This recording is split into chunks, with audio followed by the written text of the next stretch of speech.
Friends, आपको हमारे channel पर स्वागत है। आज मैं आप लोग के सामने बिहार बीएड का मॉडल प्रैक्टिस सेट लेकर आई हूँ, जो आने वाले एग्ज़ाम के लिए बहुत ही महत्वपूर्ण होगा।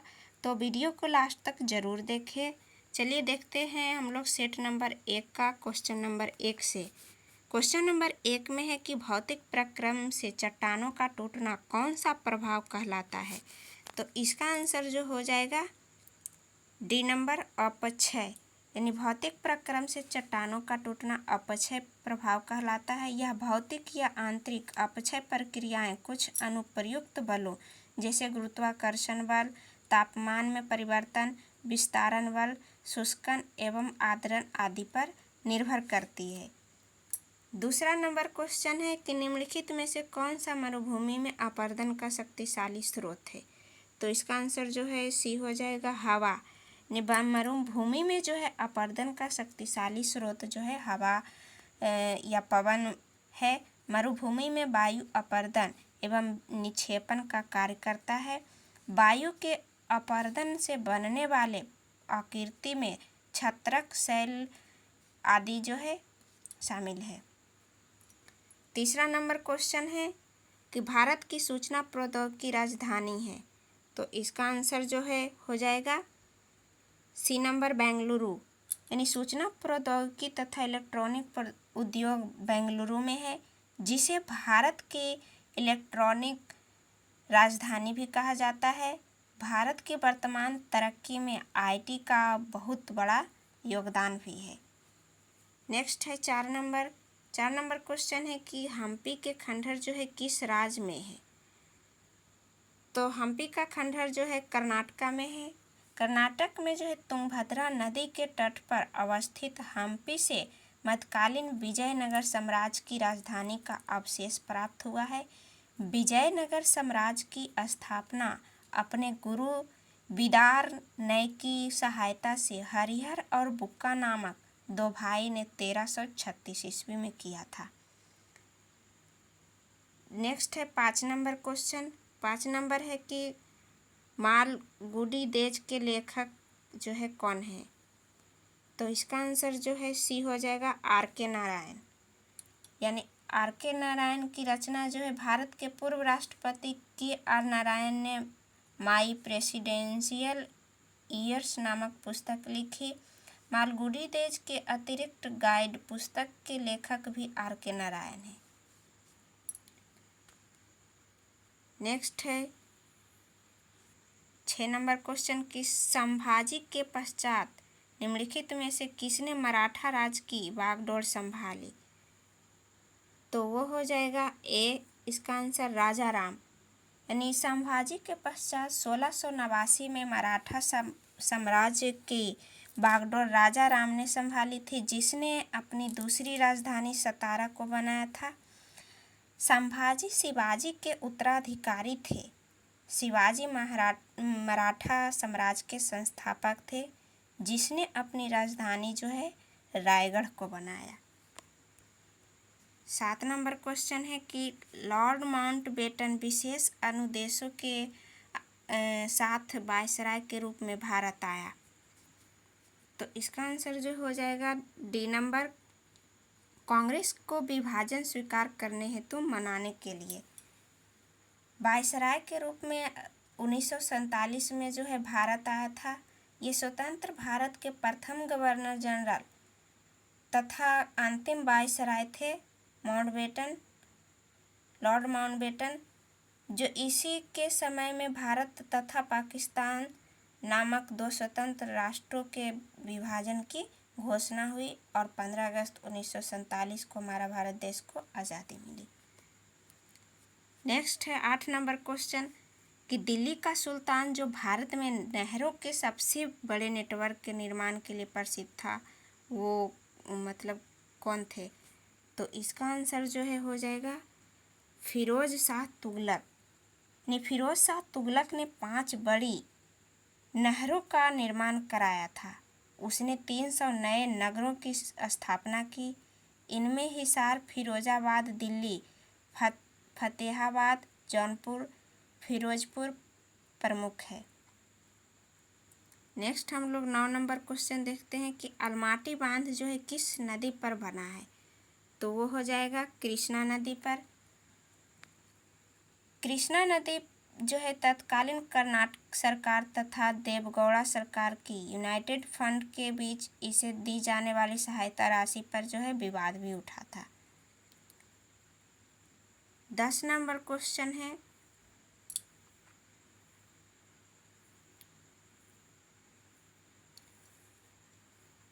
10 नंबर क्वेश्चन के अंतिम जो है मुगल सम्राट था। तो अंतिम मुगल सम्राट जो था बहादुर शाह जफर था।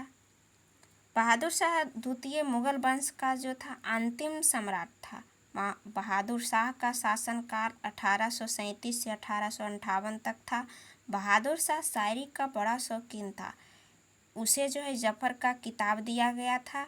1858 में अंग्रेज इसे गद्दी से हटा दिया और रंगून भेज दिया। 1862 में रंगून में ही जो है उनकी मृत्यु हो गई। नेक्स्ट हम लोग देखते हैं 11 नंबर क्वेश्चन। 11 नंबर क्वेश्चन है कि निम्नलिखित में से कौन सी कृषि विधा इको फ्रेंडली है। तो इसका आंसर जो हो जाएगा A number organic farming. Organic farming जो जैविक खेती यानी कृषि की वह विधि जो भूमि की उर्वरकता या पर्यावरण हितैषी इको फ्रेंडली के लिए सभी कृषि कार्य सिंथेटिक उर्वरकों व कीटनाशकों के इस्तेमाल के बिना ही संपन्न किए जाते हैं। सिक्किम जो है पूर्ण रूप से जैविक खेती करने वाला भारत का पहला राज्य भी बन गया है। और अगर केंद्र शासित प्रदेश देखा जाए तो लक्षद्वीप जो है पूर्ण रूप से जैविक खेती करने वाला पहला केंद्र शासित राज्य भी बन चुका है। नेक्स्ट देखते हैं हम लोग 12 नंबर की शासन की संघीय प्रणाली किस अधिनियम के अंतर्गत स्थापित किया गया है। तो ये हो जाएगा इसका B government of India act 1935 यानी भारत सरकार अधिनियम 1935 के आधार पर भारत को संघ राज्य बनाने की घोषणा की, जो विभिन्न कारणों से लागू नहीं हो सका। इस अधिनियम के आधार पर ही दिल्ली में संघीय न्यायालय की स्थापना की गई एवं राज्यों में भी विधानसभा एवं विधान परिषद का गठन किया गया। नेक्स्ट हम लोग 13 नंबर देखते हैं। 13 नंबर क्वेश्चन है कि विश्व विरासत दिवस कब मनाया जाता है। तो विश्व विरासत दिवस जो है 18 अप्रैल को मनाया जाता है। नेक्स्ट ऑप्शन देखते हैं ए नंबर 5 मई। तो 5 मई को विश्व सूर्य दिवस हम लोग मनाते हैं। बी में है 5 जून। तो 5 जून को हम लोग विश्व पर्यावरण दिवस मनाते हैं। नेक्स्ट है 18 मई। 18 मई को पोखरण परमाणु विस्फोट दिवस मनाते हैं। नेक्स्ट है 14 नंबर क्वेश्चन। 14 नंबर क्वेश्चन है कि भारत में जो है प्रधानमंत्री तब तक अपने पद पर रहता है जब तक कि उसे जो है लोकसभा का विश्वास रहेगा, यानी इसका आंसर जो है सी हो जाएगा। भारत में जो है प्रधानमंत्री तब तक अपने पद पर रहेंगे जब तक लोकसभा का विश्वास प्राप्त होता है।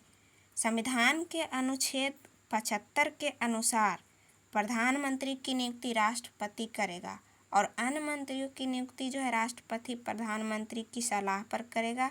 यह जो है मंत्रिपरिषद सामूहिक रूप से लोकसभा के प्रति उत्तरदायी होती है। नेक्स्ट है 15 नंबर क्वेश्चन। 15 नंबर क्वेश्चन है कि पीली क्रांति शब्द किसकी बड़ी मात्रा में उत्पादित वस्तु के संदर्भ में प्रयुक्त होता है। तो ये हो जाएगा सी नंबर आंसर खाद्य तेल। पीली क्रांति शब्द जो है खाद्य तेल की बड़ी मात्रा में उत्पादक बढ़ाने के लिए 1986 से 1987 में प्रयुक्त किया गया था, जो विशेष रूप से ये जो है सरसों तेल और तिल के उत्पादन को बढ़ाने के लिए शुरू किया गया था। पीली क्रांति जो भारत में पीली क्रांति का जनक सैम पित्रोदा को भी माना जाता है। नेक्स्ट है 16 नंबर क्वेश्चन कि गिल्म्स सेज ऑफ वर्ल्ड हिस्ट्री पुस्तक के लेखक कौन है। तो ये हो जाएगा सी नंबर इसका आंसर पंडित जवाहरलाल नेहरू।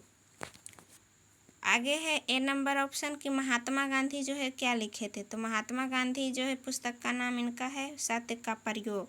रविंद्रनाथ जो लिखे थे पुस्तक उसका नाम है गीतांजलि। नेक्स्ट है मुल्क राज आनंद। तो मुल्क राज आनंद जो है ये लिखे थे कूली। इनका जो है बुक का नाम कूली था। 17 नंबर क्वेश्चन है कि विरंजक चूर्ण के लिए कौन सा असत्य है। तो विरंजक चूर्ण के लिए जो है इसका आंसर ए हो जाएगा, जल में अधिक विलय होना। यानी विरंजक चूर्ण जल में पूर्ण रूप विलय नहीं होते हैं। यह हल्के पीले रंग का चूर्ण है। यह जो ऑक्सीकारक के रूप में कार्य करता है, जो तंतु अम्ल की प्रक्रिया से क्लोरीन गैस निष्कासित करती है। और विरंजक चूर्ण का जो है रासायनिक नाम कैल्शियम ऑक्सीक्लोराइड है। नेक्स्ट हम लोग देखते हैं 18 नंबर क्वेश्चन।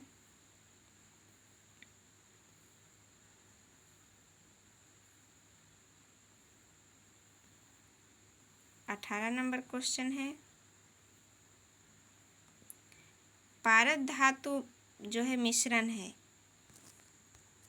तो वो हो जाएगा सी नंबर, पारद युक्त मिश्र धातु होती है। ये जो है पारद युक्त मिश्र धातु लोहे को छोड़कर प्रायः सभी धातुएं पारे के साथ मिलकर अम्लगम बनाती है और पारा का जो है क्विक सिल्वर के नाम से भी जाना जाता है। नेक्स्ट है 19 नंबर क्वेश्चन। 19 नंबर क्वेश्चन है कि निम्नलिखित में से कौन सी एक कंप्यूटर की भाषा नहीं है। तो कंप्यूटर की भाषा नहीं हो जाएगा फास्ट।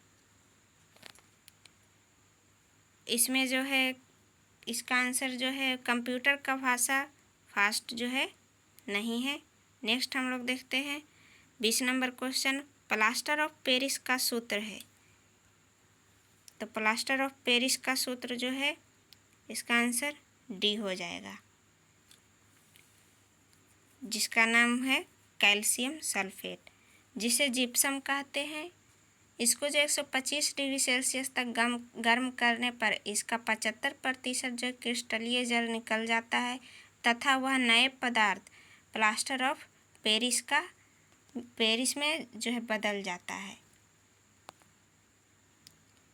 नेक्स्ट देखते हैं 21 नंबर क्वेश्चन। 21 नंबर क्वेश्चन है प्रकाश विकिरणों की प्रकृति होती है। तो इसका आंसर जो है सी हो जाएगा, तरंग एवं कण दोनों के समान।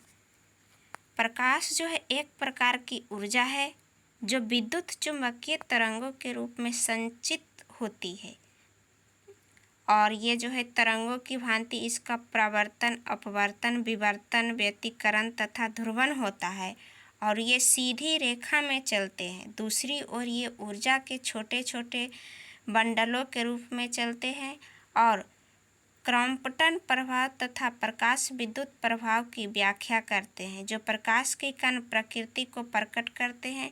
इस प्रकार रंग तथा कण दोनों की विशेषताओं को जो है प्रकट करता है। तो थैंक यू फ्रेंड्स, इसी तरह हमारे चैनल पर बने रहें। धन्यवाद।